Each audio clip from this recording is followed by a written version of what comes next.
नमस्कार विद्यार्थी मित्रो, गणिताच्या आणखी एक व्हिडिओमध्ये तुम्हा सर्वांचे स्वागत आहे।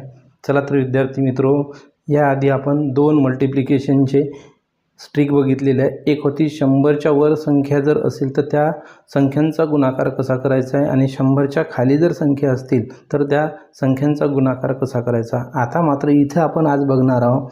बघा विद्यार्थी मित्रो, एक संख्या 100च्या वरची असेल आणि एक संख्या 100च्या खाली असेल तरीसुद्धा आपल्याला गुणाकार जो आहे या दोन संख्यांचा गुणाकार आपल्याला ट्रिकच्या माध्यमातून कसा करायचा आहे ते आज आपण इथे बघणार आहोत। बघा विद्यार्थी मित्रो, इथं काय करायचं आहे, 113 गुणिले 97 आहे। म्हणजे काय करायचं आहे, 113 ही 100पेक्षा कितीने मोठी आहे, ही 13ने मोठी आहे। कितीने मोठी आहे, 13ने मोठी आहे, म्हणजे ही +13 झाली। आता काय करायचे आहे, 97 ही संख्या 100पेक्षा कितीने लहान आहे, 3ने लहान आहे, म्हणजे निश्चितच ती -3। आता काय करायचं आहे, या दोघांचा करायचा आहे गुणाकार। आता पहा, ते गुणाकार करायचा आहे त्याआधी काय करायचं आहे, याच्यातून आधी बघा काय करायचं आहे, 113 - 3 असं करायचं नाही तर 97 + 3 करा। दोघांचं उत्तर सेम येत आहे। 113 मधून 3 गेले म्हणजे किती झाले, 110। त्यानंतर तुम्हाला 2 शून्य वाढवून टाकायचे आहे, वाढवले।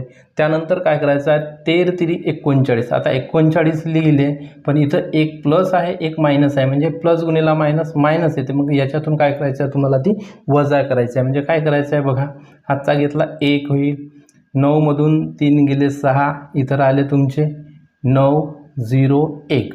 अशा पद्धतीने तुम्हाला याचं उत्तर मिळालेलं आहे। बघा इथं काय करायचं आहे, ही संख्या कितीने मोठी आहे, 9ने मोठी आहे, म्हणजे +9। आणि 93 ही संख्या कितीने लहान आहे, 7ने लहान आहे, म्हणजे -7। आता काय करायचं आहे, 109 मधून -7 करा, म्हणजे 102। 2 शून्य वाढवा, वाढवले।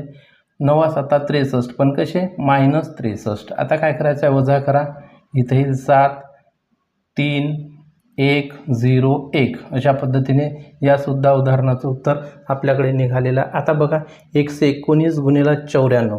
बघा 119 कितीने मोठी आहे, 19ने मोठी आहे। 94 कितीने लहान आहे, 6ने लहान आहे। आता काय करायचं आहे, 119 मधून 6 गेले, 113। 2 शून्य देऊन द्या, दिले।